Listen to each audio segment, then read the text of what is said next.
partai politik peserta pemilu, B. Penetapan daftar calon tetap anggota Dewan Perwakilan Rakyat atau DPR, Dewan Perwakilan Daerah atau DPD, Dewan Perwakilan Rakyat Daerah atau DPRD Provinsi dan DPRD Kabupaten Kota.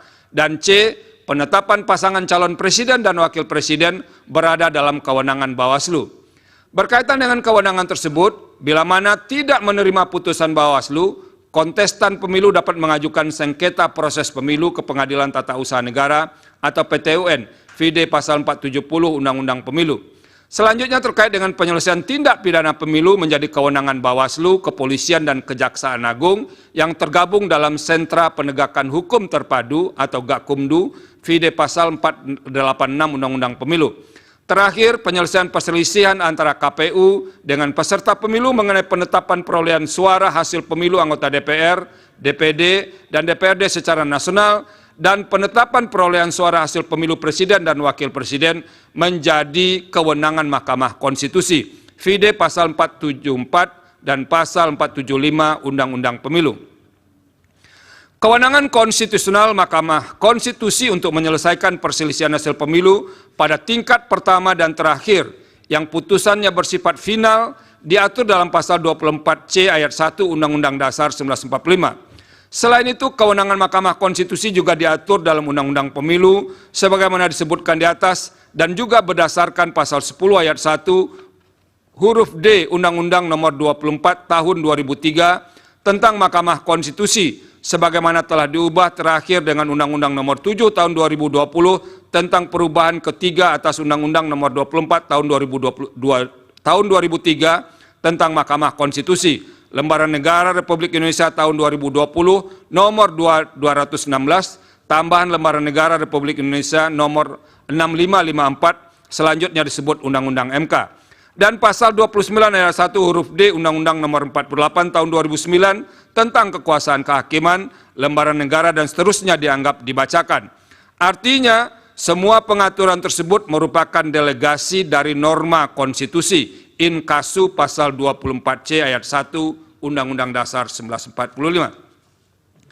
Dari ketiga undang-undang di atas, Undang-Undang MK dan Undang-Undang Kekuasaan Kehakiman menggunakan frasa memutus perselisihan tentang hasil pemilihan umum sebagaimana frasa yang termaktub dalam pasal 24C ayat 1 Undang-Undang Dasar 1945. Sementara itu, Undang-Undang Pemilu in casu dalam pemilu presiden dan wakil presiden menggunakan frasa hasil penghitungan suara yang memengaruhi penentuan terpilihnya pasangan calon.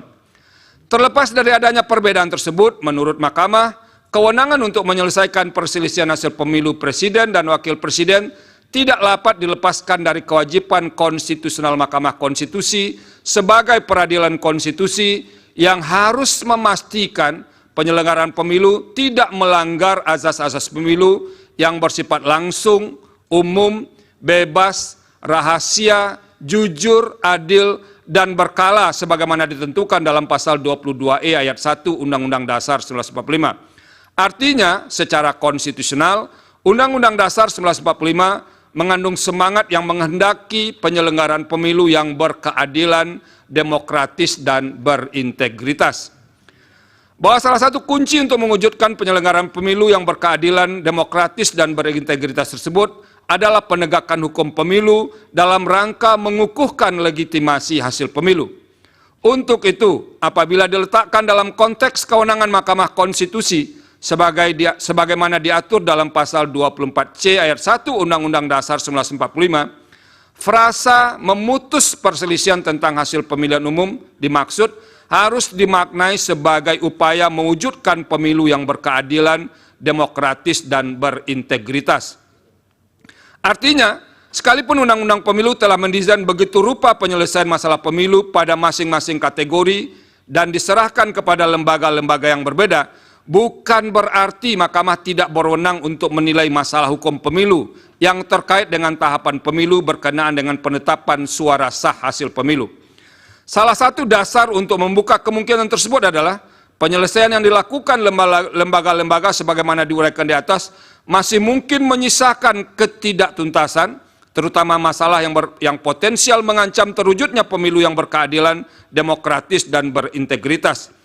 Di antara penyebab kerap terjadinya masalah dimaksud adalah singkat atau terbatasnya waktu penyelesaian masalah hukum di masing-masing tahapan, termasuk terbatasnya wewenang lembaga yang diberi kewenangan untuk menyelesaikan masalah-masalah hukum pemilu. Dalam hal masalah hukum pemilu belum tuntas atau bahkan tidak terselesaikan sama sekali, hal demikian dapat menimbulkan persoalan yang berkaitan dengan memengaruhi hasil pemilu. Padahal idealnya dalam batas penalaran yang wajar, setelah seluruh rangkaian pemilu usai, siapapun yang menjadi pemenang pemilu akan melaksanakan kepemimpinan dengan legitimasi kuat. Hal tersebut tidak dapat dilepaskan dari eksistensi pemilu, baik secara teoritis, konseptual, dan praktis, bahwa pemilu merupakan sarana untuk melakukan transisi kekuasaan dalam sebuah negara. Oleh karena itu, manakala terdapat indikasi bahwa pemenuhan azas dan prinsip-prinsip pemilu tidak terjadi pada tahapan pemilu sebelum penetapan hasil, apapun alasannya, hal tersebut menjadi kewajiban bagi Mahkamah Konstitusi sebagai peradilan konstitusi untuk pada tingkat pertama dan terakhir yang putusannya bersifat final mengadili keberatan atas hasil rekapitulasi penghitungan suara pemilu. Dengan demikian, Mahkamah tidak memiliki alasan untuk menghindar menghadiri, dengan demikian, Mahkamah tidak memiliki alasan untuk menghindar mengadili masalah hukum pemilu yang berkaitan dengan tahapan pemilu berkenaan dengan penetapan suara sah hasil pemilu, sepanjang hal demikian memang terkait dan berpengaruh terhadap hasil perolehan suara peserta pemilu. Bahwa paradigma sebagaimana diuraikan di atas telah menjadi pendirian Mahkamah sejak menangani perselisihan hasil pemilu presiden dan wakil presiden 2004 hingga pemilu presiden dan wakil presiden 2019.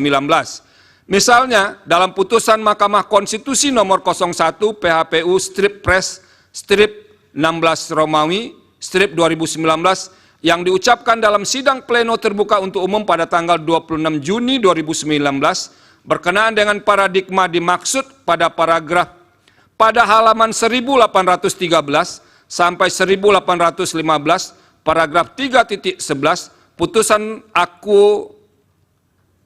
Mahkamah antara lain mempertimbangkan sebagai berikut dan seterusnya dianggap diucapkan.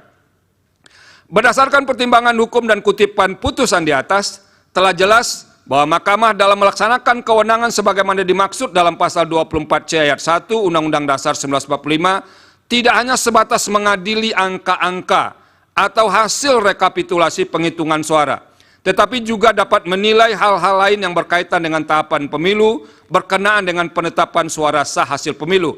Namun demikian, terlepas dari pendirian di atas, Mahkamah perlu menegaskan, sebagai lembaga yang memiliki kewenangan konstitusional untuk memutus perselisihan tentang hasil pemilihan umum sebagaimana termaktub dalam pasal 24C ayat 1 Undang-Undang Dasar 1945, sebenarnya tidak tepat dan tidak pada tempatnya apabila Mahkamah dijadikan tumpuan untuk menyelesaikan semua masalah yang terjadi selama penyelenggaraan tahapan pemilu. Apabila tetap diposisikan untuk menilai hal-hal lain, sama saja dengan menempatkan Mahkamah sebagai keranjang sampah untuk menyelesaikan semua masalah yang berkaitan dengan pemilu di Indonesia. Dalam hal ini, lembaga yang telah diberikan kewenangan untuk menyelesaikan pemilu seperti Bawaslu, Gakumdu, harus melaksanakan kewenangannya secara optimal demi menghasilkan pemilu yang jujur dan adil serta berintegritas. Selain itu, lembaga politik seperti DPR tidak boleh lepas tangan, sehingga sejak awal harus pula menjalankan fungsi konstitusionalnya, seperti fungsi pengawasan dan menggunakan hak-hak konstitusional yang melekat pada jabatannya, seperti hak interpelasi, hak angket, dan hak menyatakan pendapat, guna memastikan seluruh tahapan pemilu dapat terlaksana sesuai dengan pasal 22E ayat 1 Undang-Undang Dasar 1945. Penegasan demikian diperlukan karena Mahkamah hanya memiliki waktu yang terbatas, inkasu 14 hari kerja, untuk memutus perselisihan tentang hasil pemilihan umum. Berdasarkan uraian pertimbangan hukum di atas, eksepsi termohon dan eksepsi pihak terkait yang pada intinya menyatakan Mahkamah tidak berwenang mengadili permohonan akuo dikarenakan pemohon tidak mendalilkan perselisihan hasil suara pemilihan presiden dan wakil presiden berupa penghitungan secara kuantitatif, melainkan mendalilkan pelanggaran kualitatif yang bersifat terstruktur, sistematis, dan masif adalah eksepsi yang tidak beralasan menurut hukum. Dengan demikian, Mahkamah berwenang mengadili permohonan akuo. Tenggang waktu pengajuan permohonan dalam eksepsi. Menimbang bahwa sebelum mempertimbangkan lebih lanjut tenggang waktu pengajuan permohonan, Mahkamah akan mempertimbangkan terlebih dahulu eksepsi pihak terkait mengenai tenggang waktu pengajuan permohonan.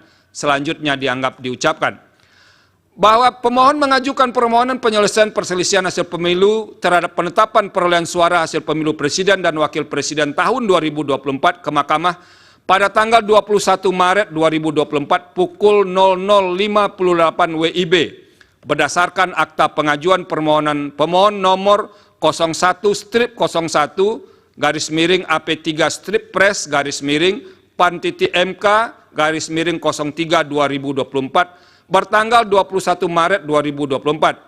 Dengan demikian, permohonan pemohon diajukan masih dalam tenggang waktu sebagaimana ditentukan pasal 74 ayat 3 Undang-Undang MK, pasal 475 ayat 1 Undang-Undang Pemilu, dan pasal 7 ayat 2 PMK 4 2023 sebagaimana telah diubah dengan PMK 2 2024. Berdasarkan pertimbangan hukum di atas, eksepsi pihak terkait mengenai pengajuan permohonan pemohon telah melewati tenggang waktu adalah tidak beralasan menurut hukum. Dengan demikian, permohonan pemohon masih dalam tenggang waktu.